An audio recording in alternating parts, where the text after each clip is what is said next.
و نصلی علی رسول الکریم اما بعد فاعوذ باللہ من الشیطان الرجیم بسم اللہ الرحمن الرحیم رب اشرح لی صدری ویسر لی امری واحلل عقدۃ من لسانی یفقہوا قولی۔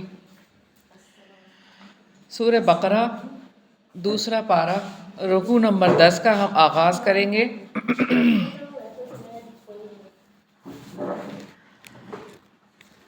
رکوع نمبر 10 کا ہم آغاز کرنے لگے ہیں۔ آپ لوگوں کو تھوڑی توجہ چاہیے، آپس میں باتیں نہیں کریں۔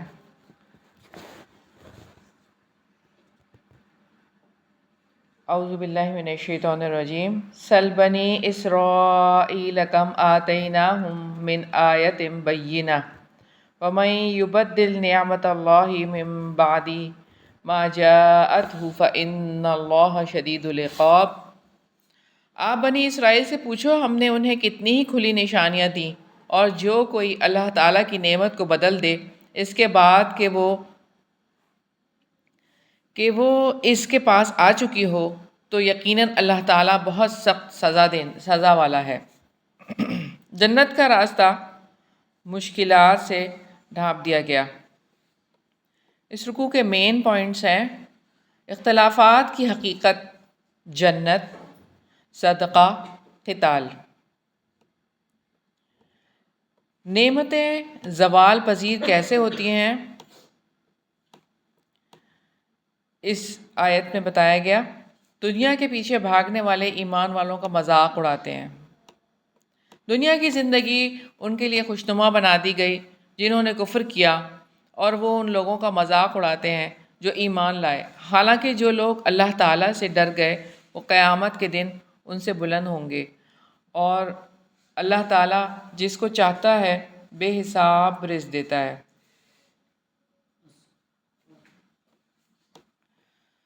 اللہ تعالیٰ نے انسانوں کے اختلافات دور کرنے کے لیے انبیاء اور کتابیں بھیجی۔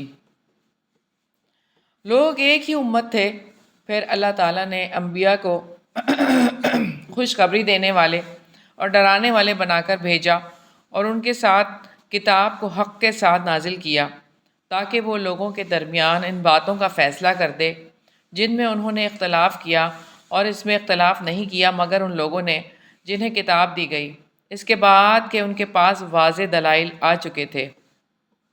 اللہ تعالیٰ نے انسانوں کے اختلافات دور کرنے کے لیے انبیاء اور کتابیں بھیجی۔ آپس میں ضد کی وجہ سے پھر اللہ تعالیٰ نے اپنے حکم سے ان لوگوں کو جو ایمان لائے حق میں سے ہدایت دی جس میں انہوں نے اختلاف کیا تھا، اور اللہ تعالیٰ جس کو چاہتا ہے سیدھے راستے کی طرف ہدایت دیتا ہے۔ اللہ تعالیٰ نے سوال کیا ہے ام حسبتم ان تدخلوا الجنة ولما يأتكم مثل الذين خلوا من قبلكم مستهم البأساء والضراء وزلزلوا حتى يقول الرسول والذين آمنوا معه متى نصر الله ألا إن نصر الله قریب۔ یا تم نے گمان کر رکھا ہے کہ تم جنت میں داخل ہو جاؤ گے، حالانکہ ابھی تم پر ان لوگوں جیسے حالات نہیں آئے جو تم سے پہلے گزر چکے۔ ان کو تنگ دستی اور تکلیف پہنچی اور وہ بری طرح ہلائے گئے، یہاں تک کہ رسول بھی اور وہ لوگ جو ان کے ساتھ تھے ایمان لائے، کہہ اٹھے سن لو یقیناً اللہ تعالیٰ کی مدد قریب ہی ہے۔ آزمائش کے بعد ایمان والوں کے پاس اللہ تعالیٰ کی مدد آتی ہے۔ جنت کا راستہ مصیبتوں، سختیوں اور آزمائشوں کا راستہ ہے۔ جنت ثابت قدمی کا راستہ ہے، جو بھی ثابت قدم رہے گا جنت اس کے لیے ہے۔ اللہ تعالیٰ کے راستے میں کہاں کہاں خرچ کریں؟ اللہ تعالیٰ نے سوال کے جواب میں یہی فرمایا ہے یسألونک ماذا ينفقون قل ما انفقتم من خیر فللوالدین والاقربین والیتامی والمساکین وابن السبیل۔ ہم رکوع نمبر 10 دیکھ رہے ہیں، آیت نمبر 215 ہے۔ وہ آپ سے پوچھتے ہیں کہ وہ کیا خرچ کریں؟ آپ کہہ دو کہ جو مال تم خرچ کرو وہ والدین اور رشتہ داروں اور یتیموں اور مسکینوں اور مسافروں کے لیے ہے، اور جو بھلائی تم کرتے ہو یقیناً اللہ تعالیٰ اس کو خوب جاننے والا ہے۔ تو یہاں پر صدقے کی بات ہے۔ صدقہ سب سے پہلے والدین کی بات ہے کہ والدین کو دیا جائے، رشتہ داروں کو، یتیموں کو، مسکین اور مسافروں کو۔ ہجرت کے بعد قتال کا حکم ہے۔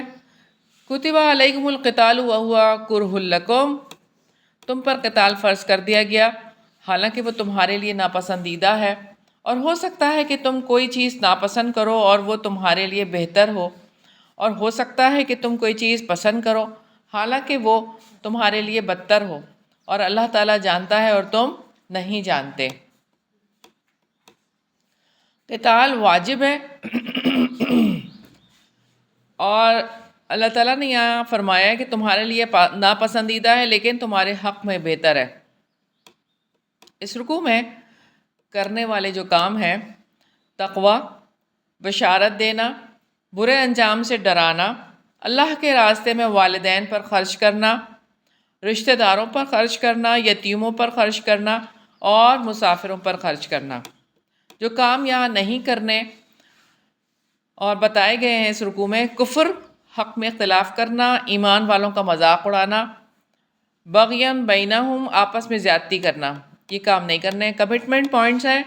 آج ہر اچھا کام کرتے ہوئے محسوس کرنا ہے کہ یہ مجھے جنت لے کر جائے گا، اور آئندہ اس کو اپنی روٹین بنانا ہے انشاءاللہ۔ رکوع نمبر 11 ہے احکامات اسلام۔ اس رکوع کے مین پوائنٹس ہیں: حرمت، مرتد، ایمان، شراب اور جوئے کا حکم، اللہ تعالیٰ کی راہ میں خرچ کرنا، یتامہ اور مشرک۔ حرمت، فتنہ اور مرتد کی سزا۔ یسألونک عن الشہر الحرام قتال فیہ، وہ آپ سے حرمت والے مہینے میں قتال کرنے کے بارے میں سوال کرتے ہیں، آپ کہہ دیں اس میں قتال کرنا کبیرہ گناہ ہے، اور اللہ تعالیٰ کی راہ میں سے روکنا اور اس کے ساتھ کفر کرنا اور مسجد حرام سے روکنا اور اس کے رہنے والوں کو وہاں سے نکالنا اللہ تعالیٰ کے نزدیک اس سے زیادہ بڑا گناہ ہے، اور فتنہ قتل سے زیادہ بڑا ہے،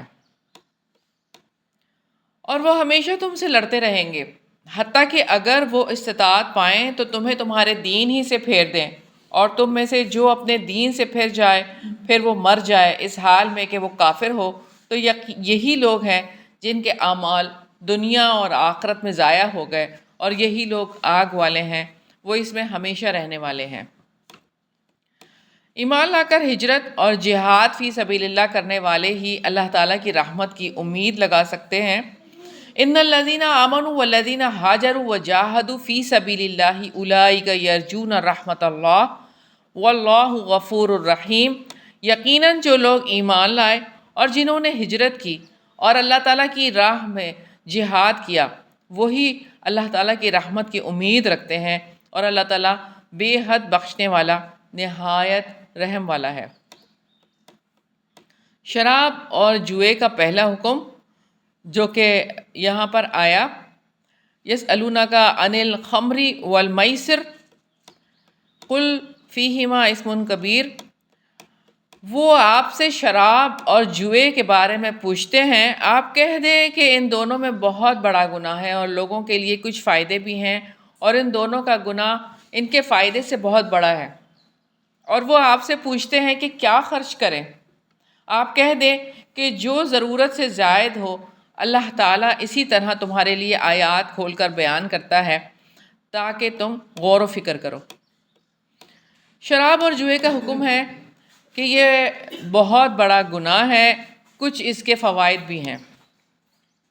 اللہ تعالیٰ کی راہ میں خرچ کرنے کی بات ہے، جو ضرورت سے زائد ہو وہ خرچ کرو۔ یتیموں کے مال کی اصلاح اور حفاظت کا حکم ہے، فی الدنیا والآخرہ ویسألونک عن الیتامی قل اصلاح لہم خیر، سوال ہے کہ دنیا اور آخرت کے بارے میں وہ آپ سے یتیموں کے بارے میں سوال کرتے ہیں، آپ کہہ دو کہ ان کے لیے کچھ نہ کچھ سنوارتے رہنا بھلائی کا کام ہے، اور اگر تم انہیں ساتھ ملا لو تو وہ تمہارے بھائی ہیں، اور اللہ تعالیٰ بگاڑنے والے کو سنوارنے والے سے خوب جانتا ہے، اور اگر اللہ تعالیٰ چاہتا تو تمہیں ضرور مشقت میں ڈال دیتا، یقیناً اللہ تعالیٰ سب پر غالب کمال حکمت والا ہے۔ مشرکوں سے نکاح کا حکم ہے کہ ان کے متعلق کیا احکامات ہیں۔ وَلَا تَنْكِحُوا الْمُشْرِكَاتِ حَتَّى يُؤْمِنْ وَلَا أَمَةٌ مُؤْمِنَةٌ خَيْرٌ مِّن مُشْرِكَةٍ وَلَوْ أَعْجَبَتْكُمْ، اور تم مشرک عورتوں سے نکاح نہ کرو جب تک کہ وہ ایمان نہ لائیں، اور مومن لونڈی ایک مشرک عورت سے بہتر ہے اگرچہ مشرکہ تمہیں اچھی لگے، اور نہ ہی اپنی عورتوں کو مشرک مردوں کے نکاح میں دو یہاں تک کہ وہ ایمان لے آئیں، اور مومن غلام مشرک مرد سے بہتر ہے اگرچہ مشرک تمہیں اچھا لگے۔ اللہ تعالیٰ نے اس کا انجام بتایا ہے کہ اگر ان سے نکاح ہوگا تو پھر کیا ہوگا۔ وہ لوگ آگ کی طرف بلاتے ہیں، اور اللہ تعالیٰ اپنے حکم سے جنت اور مغفرت کی طرف بلاتا ہے، اور وہ لوگوں کے لیے اپنی آیات کھول کر بیان کرتا ہے تاکہ وہ نصیحت حاصل کریں۔ اس رکوع میں کرنے والے کام ہیں ایمان لانا، ہجرت کرنا، جہاد کرنا، اللہ کی راہ میں خرچ کرنا، یتیموں کے ساتھ بھلائی کرنا، اصلاح کرنا، نصیحت حاصل کرنا اور سبق لینا، یہ سب کرنے والے کام ہیں۔ اس رکوع میں جو کمٹمنٹ پوائنٹ ہے، یتیموں پر شفقت اور مہربانی کرنی ہے انشاءاللہ۔ رکوع نمبر 12 ہے، خاندانی زندگی کے احکامات ہیں۔ اس میں مین پوائنٹس ہیں: حیض، عورت، قسم، ایلا، طلاق کی عدت اور حقوق۔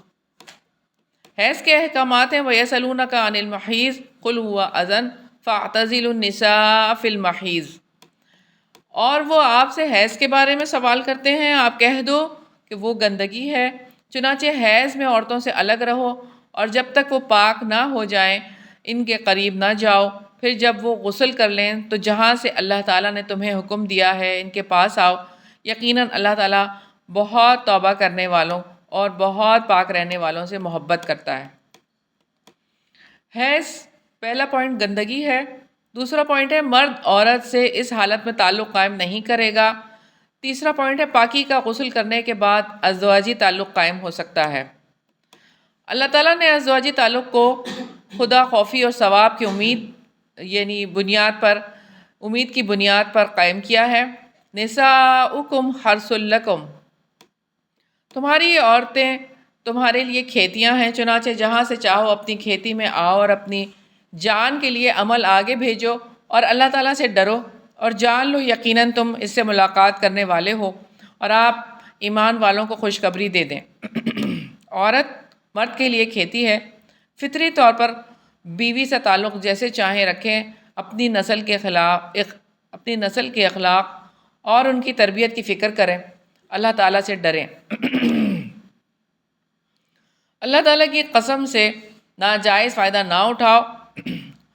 وَلَا تَجْعَلُوا اللَّهَ عُرْضَةً لِأَيْمَانِكُمْ، اور اللہ تعالیٰ کو اپنی قسموں کا نشانہ نہ بناؤ کہ نہ تم نیکی کرو گے اور نہ تم گناہوں سے بچو گے، اور نہ تم لوگوں کے درمیان اصلاح کرو گے، اور اللہ تعالیٰ سب کچھ سننے والا، سب کچھ جاننے والا ہے۔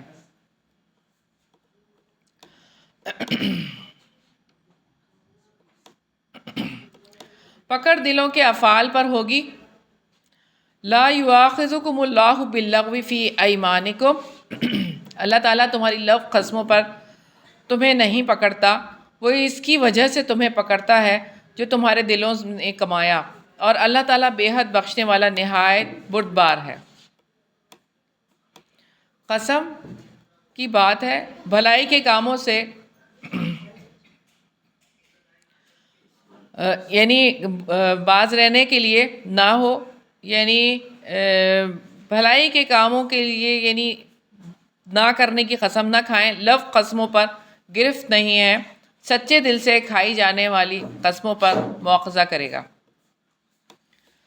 ایلا کا حکم ہے للذین یؤلون من نسائہم، ان لوگوں کے لیے جو اپنی عورتوں سے نہ ملنے کی قسم کھا بیٹھیں، انہیں 4 ماہ تک انتظار کرنا ہے، پھر اگر وہ رجوع کر لیں تو اللہ تعالیٰ یقیناً بے حد بخشنے والا، نہایت رحم والا ہے۔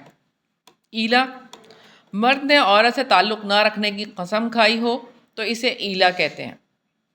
عدت ہے اس کی 4 ماہ، رجوع پر معافی ہے، 4 ماہ کے بعد طلاق آٹومیٹکلی ہو جاتی ہے۔ ہم آہنگی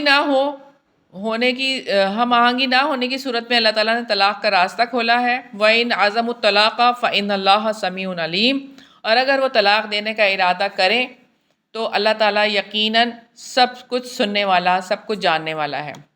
طلاق کے احکامات اور عورتوں کے حقوق ہیں۔ وَالْمُطَلَّقَاتُ يَتَرَبَّصْنَ بِأَنفُسِهِنَّ ثَلَاثَةَ قُرُوءٍ، اور طلاق یافتہ عورتیں اپنے آپ کو 3 حیض تک انتظار میں رکھیں، اور ان کے لیے جائز نہیں کہ وہ اس چیز کو چھپائیں جس کو اللہ تعالیٰ نے ان کے رحموں میں پیدا کیا ہے، اگر وہ اللہ تعالیٰ اور آخرت کے دن پر ایمان رکھتی ہوں اور ان کے شوہر اس دوران میں انہیں واپس لے لیں۔ واپس لینے کے زیادہ حقدار ہیں اگر وہ اصلاح کرنے کا ارادہ رکھتے ہوں، اور عورتوں کے بھی معروف کے مطابق ویسے ہی حقوق ہیں جیسے ان کے اوپر حق ہے، اور مردوں کا ان پر ایک درجہ ہے، اور اللہ تعالیٰ سب پر غالب کمال حکمت والا ہے۔ طلاق کی عدت 3 حیض یا 3 طہر ہے۔ حمل کو چھپانا نہیں ہے، شوہر رجوع کرنا چاہیں تو حق ہے، اور حقوق ہیں عورتوں کے بھی معروف طریقے پر ویسے ہی حقوق ہیں جیسے مردوں کے۔ مردوں کا عورتوں پر ایک درجہ ہے۔ میں آزاد ہوں، ہم سب آزاد پیدا ہوئے ہیں اور آزادی سے محبت رکھتے ہیں۔ آزادی ہمارا حق ہے، حق تو وہی رکھتا ہے جو آزاد ہو۔ آج کی عورت آزادی چاہتی ہے، وہ اپنی آزادی کے لیے تگ و دو کر رہی ہے، لیکن سوال یہ پیدا ہوتا ہے کہ کس کے لیے آزادی چاہیے؟ اگر حقوق کے لیے آزادی چاہیے تو پھر یہ دیکھنا ہوگا کہ اس کے حقوق کی ضمانت کون دیتا ہے۔ حقوق کی ضمانت تو عورت کو پیدا کرنے والے رب نے دی ہے۔ عورت کے حقوق کا تحفظ تو اللہ تعالیٰ کے آخری پیغمبر محمد رسول اللہ صلی اللہ علیہ وسلم نے کیا۔ اسلام نے عورت کو جینے کا حق دیا، اسے اللہ تعالیٰ کی معرفت حاصل کرنے کا حق دیا ہے، اسے اپنے رب کے ساتھ تعلق اور اس کی عبادت کا حق دیا ہے، اسے تعلیم کا حق دیا ہے، اسے رائے کا حق دیا ہے، اسے جائیداد رکھنے کا حق دیا ہے، اسے عزت اور آبرو کی حفاظت کا حق دیا ہے۔ یہ حق ہے ہمارا، ہم عورتوں کا۔ اسے قرآن اور سنت کی تعلیم حاصل کرنے کا حق دیا ہے، اسے دین کی حفاظت کا حق دیا ہے، اسے مساجد اور اسلامی تعلیم حاصل کرنے کا حق دیا ہے، اسے دین کی حفاظت کا حق دیا ہے، اسے حیا کا حق دیا، حجاب کا حق دیا ہے، اسے صلہ رحمی کا حق دیا ہے، اسے کمانے کا حق دیا ہے، بچوں کی تربیت کرنے کا اسے حق دیا ہے، اسے مہر و وفا کو اپنی شناخت بنانے کا حق دیا ہے، جنت میں گھر بنانے کا اسے حق دیا ہے۔ اللہ تعالیٰ نے عورت کو جو حقوق دیے ہیں ان کی وجہ سے ہی عورت آزاد ہوتی ہے، یہی حقوق آزادی کی ضمانت ہے۔ اس رکوع میں جو کرنے والے کام ہیں، توبہ کرنا، پاکیزگی اختیار کرنا، طہارت اختیار کرنا اور تقوی اختیار کرنا، اور جو کام نہیں کرنے، قسمیں کھانا۔ کمٹمنٹ پوائنٹس ہیں۔ عورت ہونے کے ناطے ہر حیثیت میں اپنے حقوق اور فرائض کو جاننا ہے اور سمجھنا ہے، ہر حیثیت میں اللہ تعالیٰ کا فرما بردار رہنا ہے انشاءاللہ تعالیٰ۔ رکوع نمبر 13 ہے، طلاق کے مسائل ہیں۔ اس رکوع کے مین پوائنٹس ہیں طلاق، خلا، حلالہ اور ہدایات۔ طلاق، مہر اور خلا کے احکامات ہیں۔ الطلاق مرتان فامساک بمعروف او تسریح باحسان۔ رجعی طلاق 2 بار ہے، پھر یا تو اچھے طریقے سے روک لینا ہے یا نیکی کے ساتھ رخصت کر دینا ہے، اور تمہارے لیے حلال نہیں کہ تم اس میں سے لے لو جو کچھ بھی تم نے ان کو مہر میں دیا ہے، مگر دونوں کو خوف ہو کہ وہ دونوں اللہ تعالیٰ کی حدود کو قائم نہ رکھ سکیں گے۔ پھر اگر تمہیں خوف ہو کہ وہ دونوں اللہ کی حدود کو قائم نہ رکھ سکیں گے۔ جب مجھے آپ لوگوں سے ایک بات کہنی ہے کہ آپ لوگ سب بیٹھے تو ہیں لیکن زیادہ تر کے چہرے چھپے ہوئے ہیں، تو اگر آپ لوگ اپنے چہرے دکھا کر بیٹھیں تو کتنے اچھی بات ہے، جب باہر جائیں گے تو پھر چھپا لیجیے گا۔ تو ان دونوں پر اس میں کوئی گناہ نہیں ہے جو عورت خلا کے فدیے میں دے، یہ اللہ تعالیٰ کی حدود ہیں، چنانچہ ان سے آگے نہ بڑھو، اور جو اللہ تعالیٰ کی حدود سے آگے بڑھے گا تو یہی لوگ ظالم ہیں۔ طلاق یہاں پر بتایا گیا ہے کہ 2 بار ہے۔ رجوع کرنے کا حق ستانے کے لیے نہ کریں، رجوع کرنے کا حق تو دیا لیکن ستانے کے لیے نہیں۔ رخصت کرتے ہوئے جو کچھ اس عورتوں کو دیا ہے ان سے کچھ نہ لینا، ایسا ہوتا ہے۔ خلا، عورت معاوضہ دے کر علیحدگی لے سکتی ہے۔ حلالے کا حکم، فَإِن طَلَّقَهَا فَلَا تَحِلُّ لَهُ مِن بَعْدُ حَتَّى تَنكِحَ زَوْجًا غَيْرَهُ، پھر اگر وہ اسے تیسری بار طلاق دے دے تو وہ اس کے بعد اس کے لیے حلال نہ ہوگی جب تک وہ اس کے علاوہ کسی دوسرے شوہر سے نکاح نہ کرے۔ پھر اگر وہ دوسرا شخص اس کو طلاق دے تو ان دونوں پر کوئی گناہ نہیں کہ وہ دونوں آپس میں رجوع کر لیں، اگر وہ دونوں سمجھیں کہ دونوں اللہ تعالیٰ کی حدود قائم رکھ سکیں گی، اور یہ اللہ تعالیٰ کی حدود ہیں جنہیں وہ ان لوگوں کے لیے بیان کرتا ہے جو علم رکھتے ہیں۔ حلالہ ہے، 3 طلاقوں کے بعد اگر نکاح کرنا چاہیں تو عورت سے نکاح نہیں ہو سکتا جب تک کہ دوسرے مرد سے نکاح نہ ہو، اور وہ اسے طلاق دے، عدت کے بعد نکاح ہو سکتا ہے۔ لیکن یہ بات ہے کہ جان بوجھ کے اگر یہ کام کیا جائے تو اس حوالے سے ان سب پر لعنت کی ہے آپ صلی اللہ علیہ وسلم نے۔ کبھی زندگی میں ایسا ہو گیا کہ طلاق ہو گئی تھی پراپر، اور اس کے بعد اس عورت کا کہیں اور نکاح ہو گیا اور وہ گھر بھی نہ بچ سکا، اور وہاں سے بھی یا تو طلاق ہو گئی یا اس شوہر کی ڈیتھ ہو گئی، پھر اب پہلا شوہر چاہتا ہے کہ اپنی پچھلی بیوی کو جو ہے وہ اپنے نکاح میں کر لے، تب وہ کر سکتا ہے۔ لیکن جان بوجھ کے یہ پلان کر کے اس طرح سے کرنا جو ہے وہ ان سب پر لعنت کی گئی ہے۔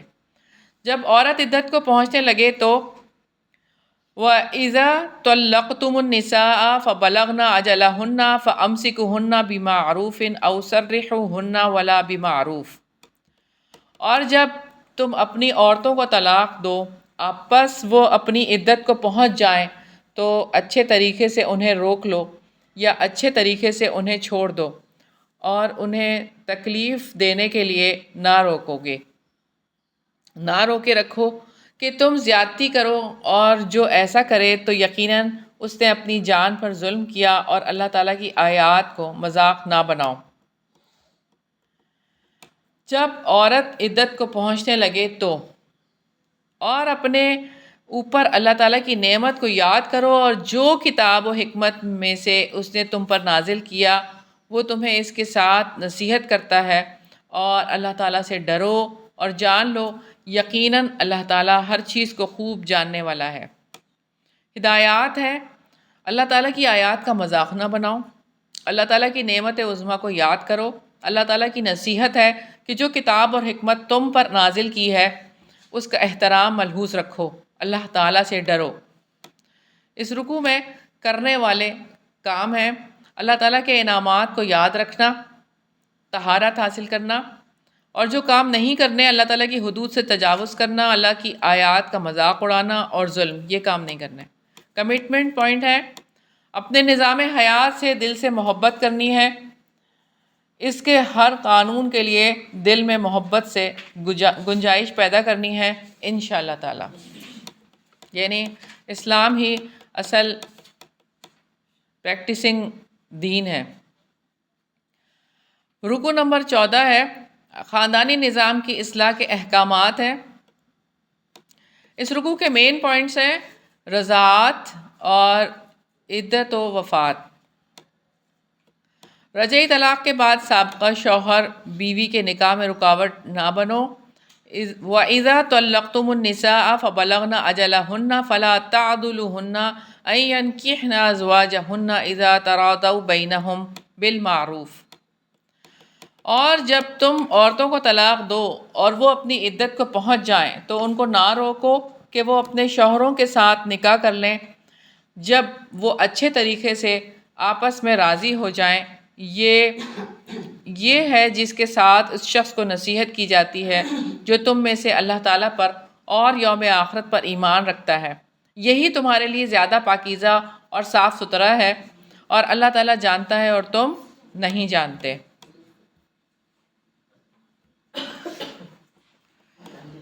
رضاعت کے احکامات ہیں. اور مائیں اپنی اولاد کو پورے 2 سال دودھ پلائیں. یہ اس کے لیے ہے جو یہ بند ہو گیا.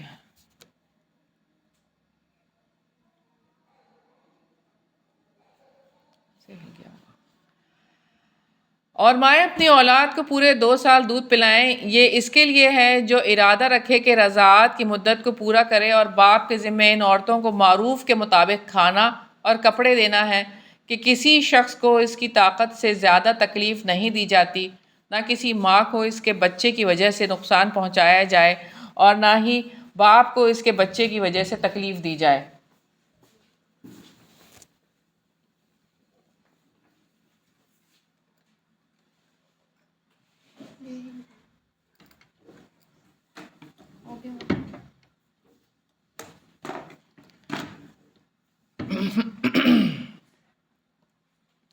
رضاعت کے احکامات ہیں اور یہی ذمہ داری وارث پر بھی ہے. پھر اگر دونوں باہمی رضامندی اور باہمی مشورے سے دودھ چھڑانے کا ارادہ کریں تو بھی ان دونوں پر کوئی گناہ نہیں. اور اگر تم ارادہ کر لو کہ اپنے بچوں کو دودھ پلواؤ تو تم پر کوئی گناہ نہیں جب معروف طریقے کے مطابق جو دینا ہو وہ تم ان کو پورا ادا کرو.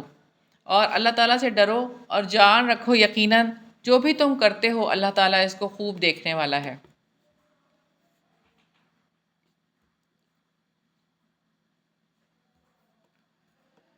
رضاعت کی بات ہے پورے 2 سال ہے. رضاعت سے پہلے بھی چھڑوایا جا سکتا ہے اگر میاں بیوی راضی ہوں تو. طلاق یافتہ عورتوں کو دوران رضاعت کھانا کپڑا دینا ہوگا. نہ ماں کو تکلیف دی جائے اور نہ ہی باپ کو.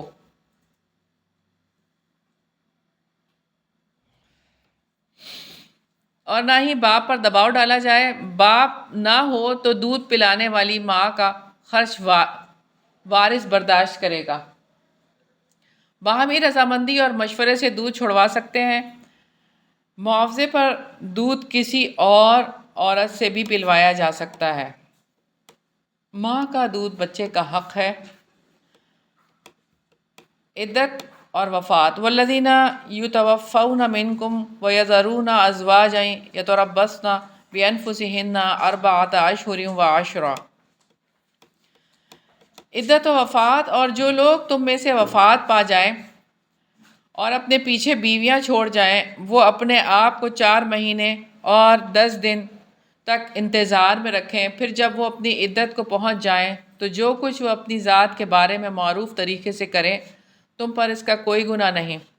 اور اللہ تعالیٰ ان کاموں سے پوری طرح باخبر ہے جو تم عمل کرتے ہو. عدت وفات 4 ماہ 10 دن ہے.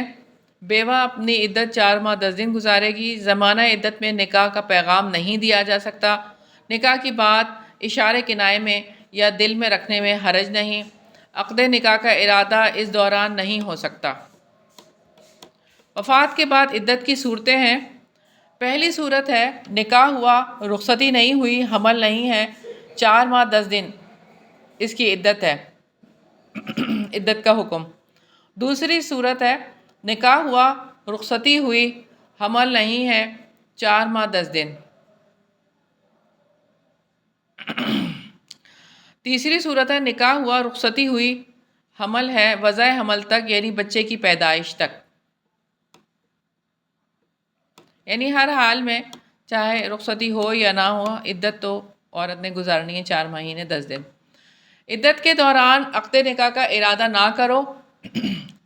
وَلَا جُنَاحَ عَلَيْكُمْ فِيمَا أَرَّدْتُمْ بِهِ مِنْ خِطْبَةِ النِّسَاءِ أَوْ أَكْنَنْتُمْ فِي أَنفُسِكُمْ. اور تم پر کوئی گناہ نہیں کہ تم ان عورتوں کو اشارتاً نکاح کا پیغام دو یا اپنے دل میں چھپاؤ۔ اللہ تعالیٰ نے جان لیا ہے کہ تم لازماً انہیں ضرور یاد کرو گے، لیکن تم ان سے کوئی پوشیدہ عہد و پیمان نہ کرو مگر یہ کہ تم معروف بات کہو اور عقد نکاح کا ارادہ نہ کرو یہاں تک کہ عدت اپنی انتہا کو پہنچ جائے، اور جان لو اللہ تعالیٰ یقیناً جانتا ہے جو کچھ تمہارے دلوں میں ہے، لہٰذا تم اس سے ڈر جاؤ اور جان لو اللہ تعالیٰ یقیناً بے حد بخشنے والا نہایت بردبار ہے۔ اس رکوع میں کرنے والے کام ہیں اللہ تعالیٰ اور یوم آخرت پر ایمان، معروف طریقے سے بات کرنا، پاکیزگی اختیار کرنا اور شائستگی اختیار کرنا۔ جو کام نہیں کرنے، خفیہ عہد و پیمان کرنا، دوسروں کو نقصان پہنچانا، دکھ دینا، یہ کام نہیں کرنا ہے۔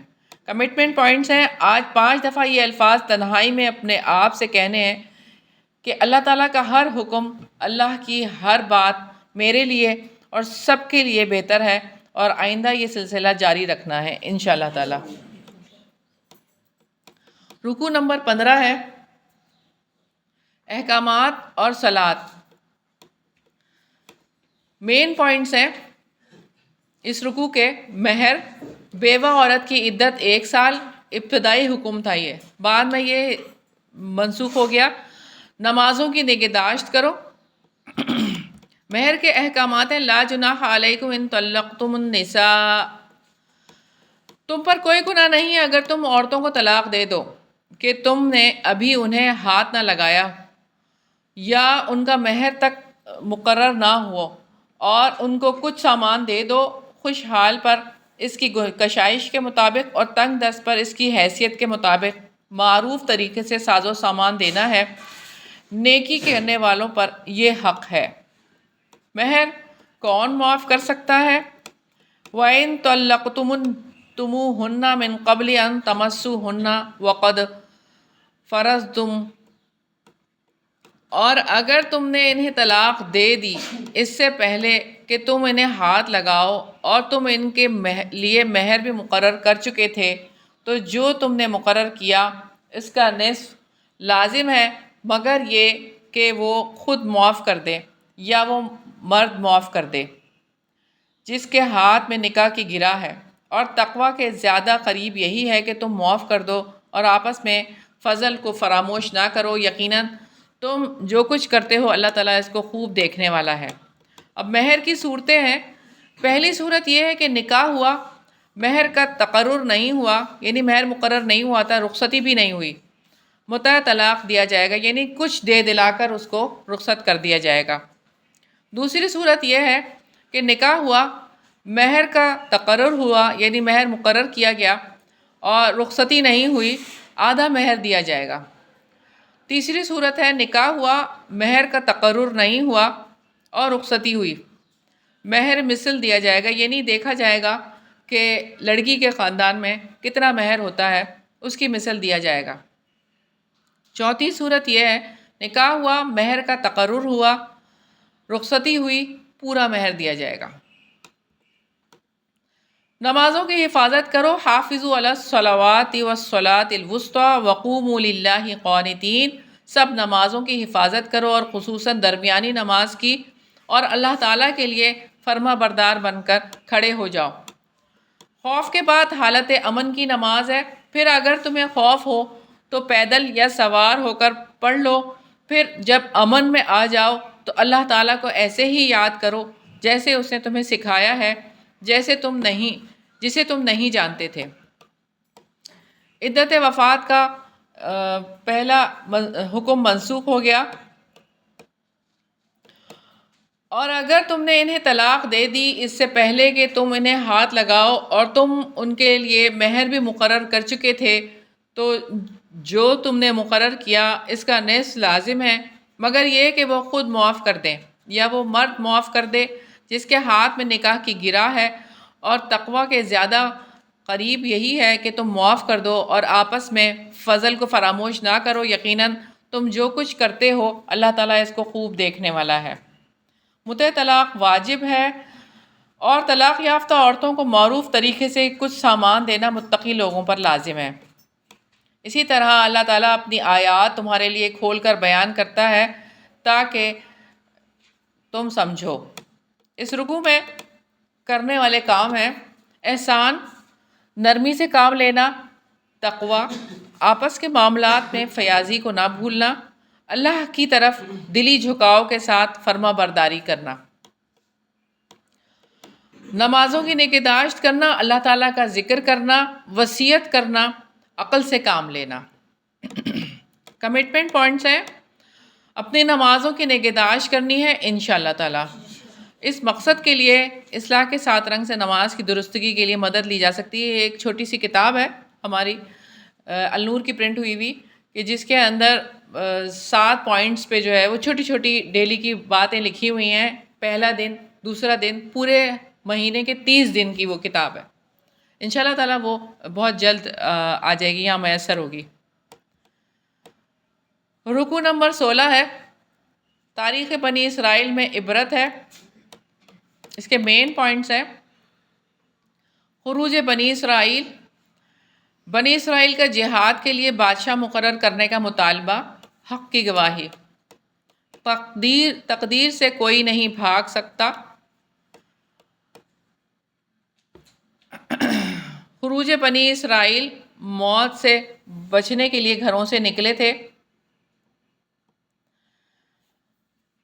کیا آپ نے ان کو نہیں دیکھا جو موت کے ڈر سے ہزاروں کی تعداد میں اپنے گھروں سے نکلے تو اللہ تعالیٰ نے ان سے کہا مر جاؤ، پھر اس نے انہیں زندہ کیا۔ بلا شبہ اللہ تعالیٰ یقیناً لوگوں پر بڑے فضل والا ہے، مگر اکثر لوگ شکر ادا نہیں کرتے۔ بنی اسرائیل گھروں سے نکلے تھے اور موت کا فیصلہ آ گیا، وہ موت کے ڈر سے نکلے تھے وہاں سے کہ وہاں پہ طاعون پھیل گیا تھا۔ اللہ تعالیٰ نے ثابت کیا موت اور زندگی کے فیصلے دنیا میں نہیں ہوتے، موت اور زندگی کا فیصلہ اللہ تعالیٰ کے ہاتھ میں ہے۔ مسلمانوں کو سمجھایا کہ موت کے ڈر سے گھروں میں نہ بیٹھ جانا، اللہ تعالیٰ کی راہ میں جہاد کرو، وَقَاتِلُوا فِي سَبِيلِ اللَّهِ وَاعْلَمُوا أَنَّ اللَّهَ سَمِيعٌ عَلِيمٌ، اور اللہ تعالیٰ کی راہ میں جہاد کرو اور جان لو بلا شبہ اللہ تعالیٰ سب کچھ جاننے والا ہے۔ کون اللہ تعالیٰ کو قرض حسنہ دے گا؟ کون ہے وہ جو اللہ تعالیٰ کو قرض حسنہ دے سو وہ اس کو بڑھا چڑھا کر اس کے لیے کئی گنا کر دے، اور اللہ تعالیٰ ہی تنگی اور کشادگی پیدا کرتا ہے اور اسی کی طرف تم لوٹائے جاؤ گے۔ قرض حسنہ، جہاد فی سبیل اللہ کے لیے قرض حسنہ دو گے تو وہ کئی گنا بڑھا دے گا۔ تنگی اور کشادگی اللہ تعالیٰ کے اختیار میں ہے۔ بنی اسرائیل کے جہاد کے لیے بادشاہ مقرر کرنے کا مطالبہ، کیا آپ نے موسیٰ کے بعد بنی اسرائیل کے سرداروں کو نہیں دیکھا جب انہوں نے اپنے نبی سے کہا ہمارے لیے کسی کو بادشاہ بنا دے کہ ہم اللہ تعالیٰ کے راستے میں جنگ کریں؟ نبی نے جواب دیا یقیناً قریب ہو تم کہ اگر تم پر جنگ فرض کر دی جائے کہ تم قتال ہی نہ کرو گے۔ انہوں نے کہا اور ہمیں کیا ہے کہ ہم اللہ تعالیٰ کی راہ میں جنگ نہ کریں، حالانکہ ہمیں ہمارے گھروں سے اور ہمارے بیٹوں سے نکالا گیا ہے۔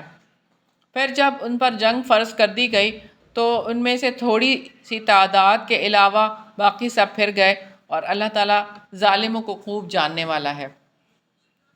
بیٹا بات سنیں، دروازہ بند کر۔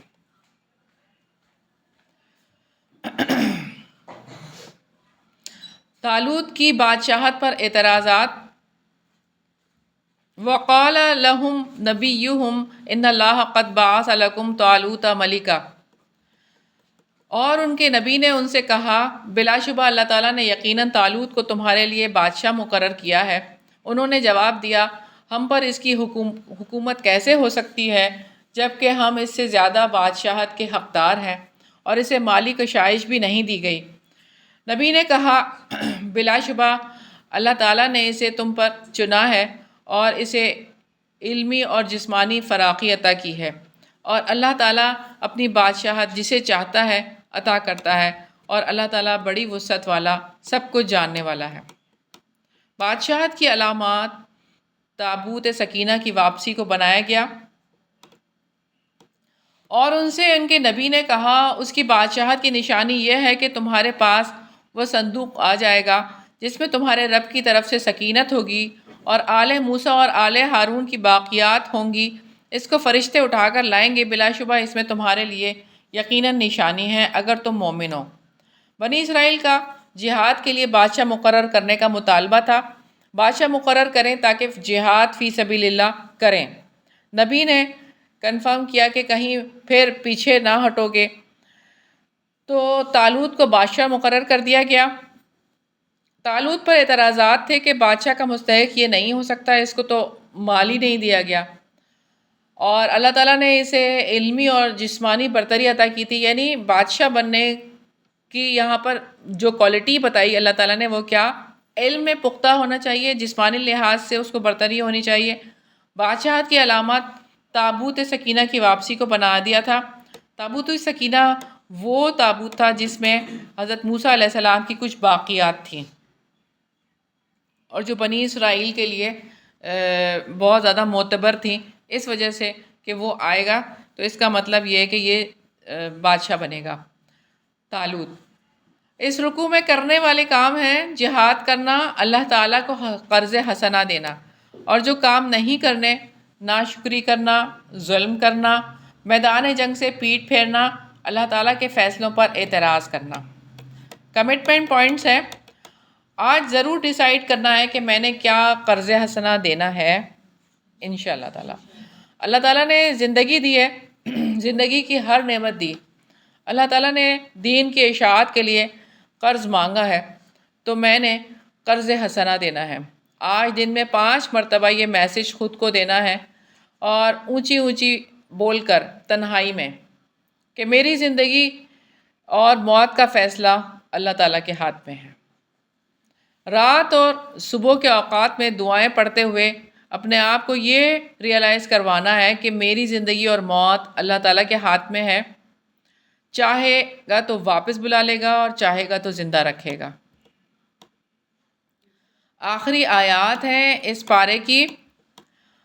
اللہ تعالیٰ فساد کرنے کے لیے، فساد دور کرنے کے لیے ایک گروہ کو دوسرے سے ہٹاتا رہتا ہے۔ مین پوائنٹس ہیں، پہلا پوائنٹ ہے بنی اسرائیل کا دوسرا واقعہ، یہ اللہ تعالیٰ کی آیات ہیں، اللہ تعالیٰ سنا رہے ہیں، آپ یقیناً رسولوں میں سے ہو۔ طالوت کے لشکر کی نہر کے ذریعے آزمائش ہے۔ فلما فصل طالوت بالجنود قال ان اللہ مبتلیکم بنہر۔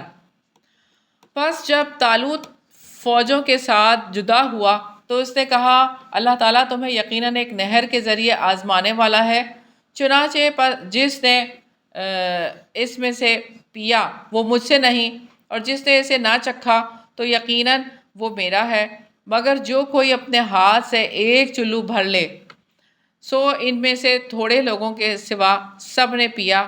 چنانچہ جب طالوت نے اور ان لوگوں نے جو اس کے ساتھ تھے ایمان لائے، انہوں نے دریا پار کر لیا، تو انہوں نے کہا آج ہم میں جالوت اور اس کی فوجوں کا مقابلہ کرنے کی طاقت نہیں، لیکن جو یقین رکھتے تھے وہ اللہ تعالیٰ سے ملاقات کرنے والے ہیں، اور انہوں نے کہا کتنی ہی چھوٹی چھوٹی جماعتیں اللہ تعالیٰ کے حکم سے بڑی بڑی جماعتوں پر غالب آ گئیں، اور اللہ تعالیٰ صبر کرنے والوں کے ساتھ ہے۔ دوسرے واقعے سے جو پوائنٹس ہمیں ملتے ہیں، بنی اسرائیل کی آزمائش، پیاس میں جی بھر کر پانی پینے پر پابندی لگا دی گئی، قلیل گروہ کامیاب رہا اور باقیوں نے جنگ سے معذرت کر لی، یعنی تھوڑے سے ہی لوگ تھے جو کہ جنگ کے لیے تیار ہوئے۔ جن کو اللہ تعالیٰ کی ملاقات کا یقین تھا انہوں نے کہا، ساتھیوں کو تسلی دی کہ قلیل گروہ اللہ تعالیٰ کے حکم سے بڑے گروہ پر غالب آئے گا۔ اللہ تعالیٰ سے دعا کی کہ اے اللہ ہم پر صبر کا فیضان کر دے، ہمارے قدم جما دے، ہمیں فتح عطا فرما۔ اور جب وہ جالوت اور اس کی فوجوں کے سامنے ہوئے تو انہوں نے دعا کی، اے ہمارے ربنا افرغ علینا صبرا وثبت اقدامنا وانصرنا علی القوم الکافرین، اے ہمارے رب ہم پر صبر انڈیل دے اور ہمارے قدموں کو جما دے اور کافر لوگوں کے مقابلے میں ہماری مدد فرما۔ اللہ تعالیٰ زمین کے نظام کو بگاڑ سے بچانے کے لیے ایک گروہ کو دوسرے گروہ سے ہٹاتا ہے، چنانچہ انہوں نے اللہ تعالیٰ کے حکم سے انہیں شکست دی اور داؤد نے جالوت کو قتل کر دیا اور اللہ تعالیٰ نے اس کو بادشاہت اور حکمت عطا کی، اور جتنا اس نے چاہا اسے علم بھی عطا فرمایا۔ اور اگر اللہ تعالیٰ بعض لوگوں کو بعض کے ذریعے سے ہٹاتا نہ رہتا تو زمین یقیناً فساد سے بھر جاتی، لیکن اللہ تعالیٰ تمام جہانوں پر بڑے فضل والا ہے۔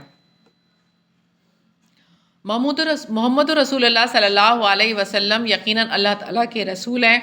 تلک آیات اللہ نتلوها علیک بالحق وانک لمن المرسلین، یہ اللہ تعالیٰ کی آیات ہیں جو ہم آپ پر حق کے ساتھ پڑھ رہے ہیں، اور بے شک آپ یقیناً رسولوں میں سے ہیں۔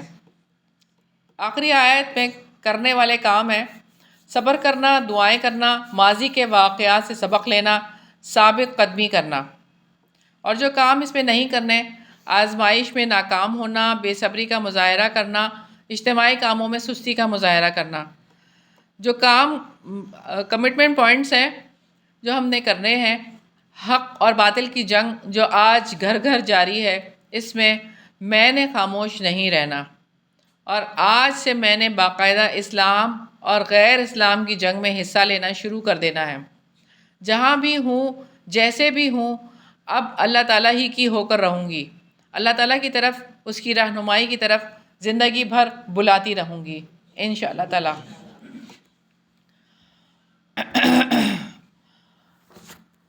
ہم اب اپنا تیسرا پارہ شروع کرتے ہیں۔